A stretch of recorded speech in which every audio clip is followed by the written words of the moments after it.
Assalamualaikum warahmatullahi wabarakatuh. Selamat pagi anak-anakku. Kali ini Ibu akan membahas tentang mikroskop. Tujuan pembelajaran. Setelah pembelajaran ini diharapkan peserta didik mampu 1. Menjelaskan bagian-bagian mikroskop dan fungsinya. 2. Menjelaskan langkah-langkah menggunakan mikroskop. Mikroskop berasal dari bahasa Yunani, dari kata mikros yang berarti kecil dan skopien yang berarti melihat. Sehingga mikroskop dapat diartikan sebagai alat bantu yang dapat ditemukan hampir di seluruh laboratorium untuk dapat mengamati organisme berukuran kecil atau mikroskopis.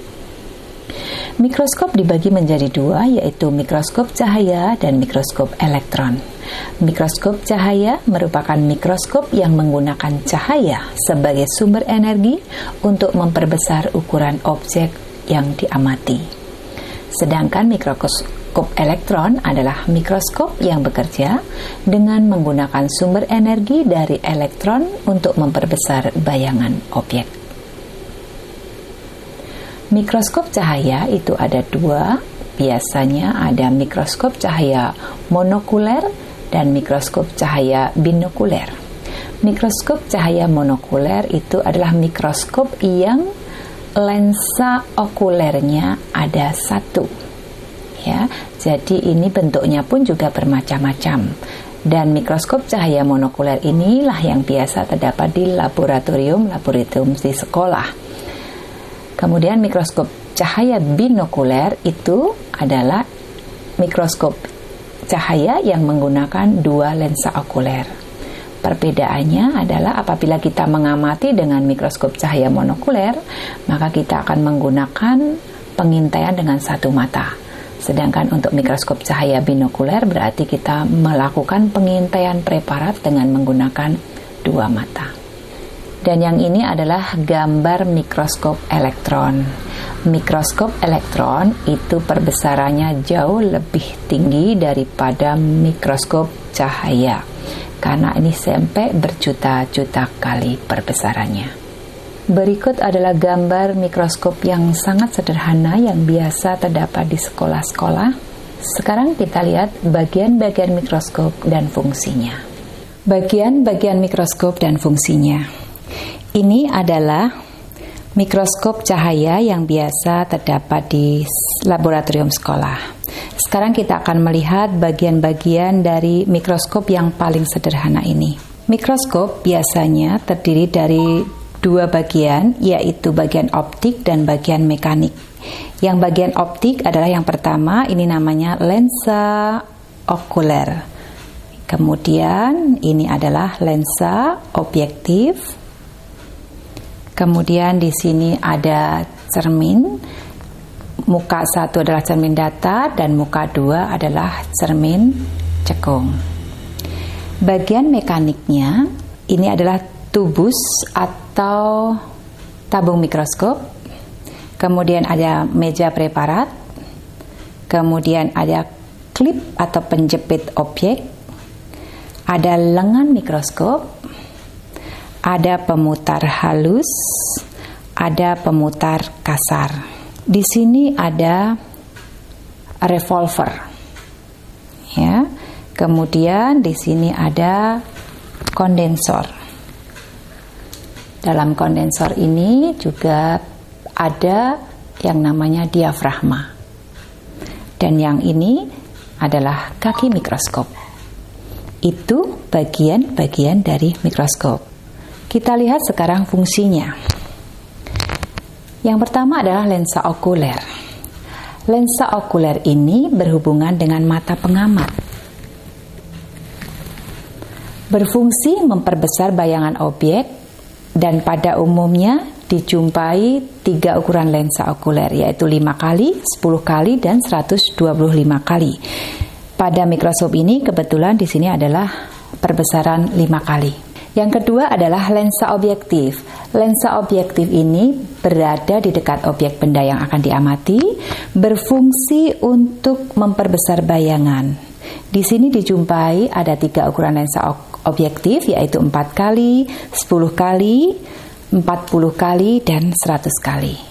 Setiap mikroskop itu berbeda-beda. Kemudian ada cermin. Cermin itu berfungsi untuk mengarahkan cahaya pada objek. Yang datar digunakan ketika cahaya dibutuhkan supaya terpenuhi masuk, sedangkan yang cekung digunakan untuk mengumpulkan cahaya. Selanjutnya adalah tabung mikroskop atau sering disebut dengan tubus. Tubus itu fungsinya untuk menghubungkan antara lensa okuler dengan lensa objektif.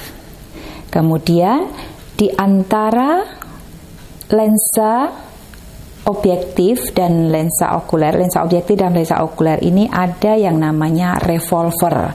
Revolver ini berguna untuk memutar, menentukan posisi lensa objektif untuk diperbesar berapa kali. Kemudian meja preparat, ini tempat untuk meletakkan objek atau preparat. Dan bagian tengah meja preparat ini terdapat lubang nanti untuk melewatkan sinar. Kemudian ini adalah klip atau penjepit objek. Gunanya untuk menjepit preparat agar kedudukannya tidak bergeser.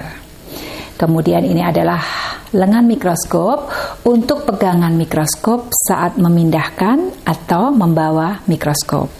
Kemudian pemutar halus atau mikrometer ini berguna untuk menjauhkan atau mendekatkan pada lensa objektif terhadap preparat secara pelan-pelan. Dan ini adalah pemutar kasar atau makrometer, berfungsi untuk menggerakkan tubus ke atas dan ke bawah secara cepat. Kemudian yang di sini adalah kondensor. Kondensor ini berfungsi untuk mengumpulkan atau memfokuskan cahaya yang masuk. Alat ini dapat diputar dan dinaik turunkan. Nah, di dalam kondensor ini juga terdapat diafragma yang berfungsi mengatur banyak sedikitnya cahaya yang dipantulkan cermin menuju mata. Kemudian yang terakhir ini adalah kaki mikroskop. Kaki mikroskop berfungsi untuk menyangga atau menopang mikroskop. Itulah bagian-bagian mikroskop dan fungsinya.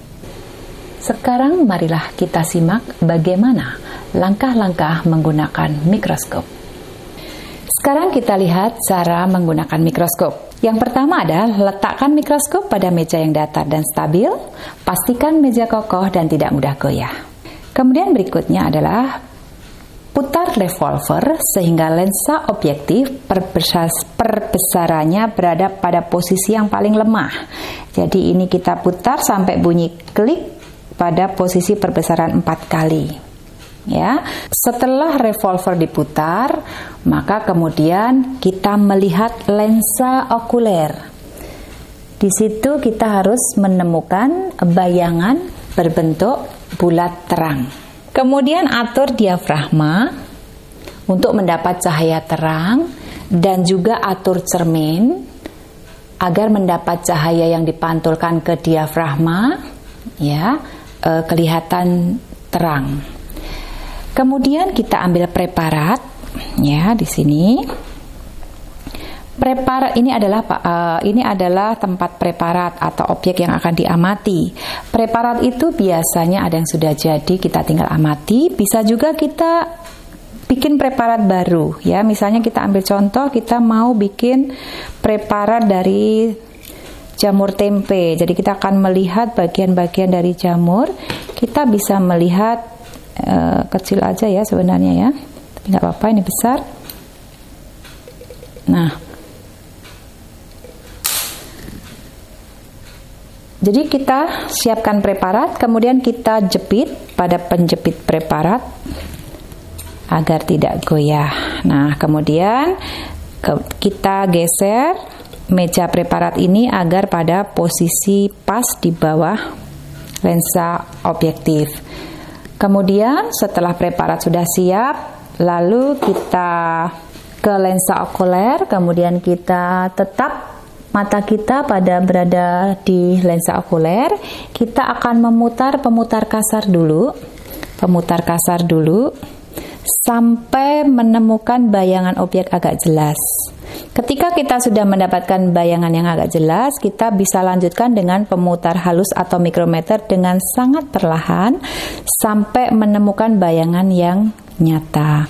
Nah, apabila kita sudah mendapatkan bayangan yang sudah agak jelas tadi, kemudian kita bisa memutar revolver ini dengan perbesaran yang lebih besar sampai kita mendapatkan hasil yang nyata.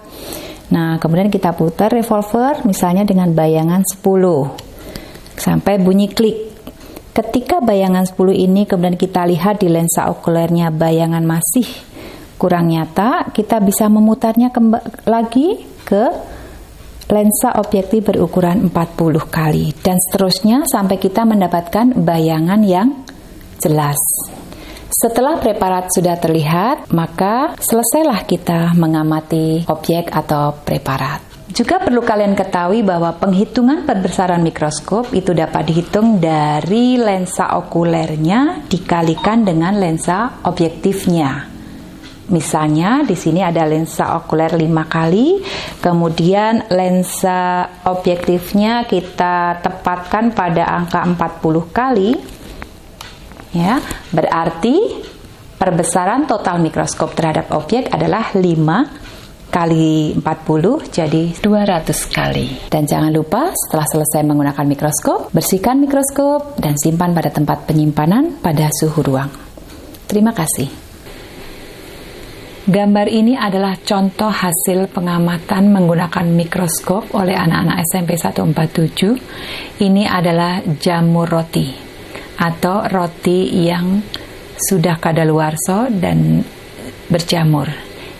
Apabila diamati dengan mikroskop, jamurnya bentuknya seperti ini.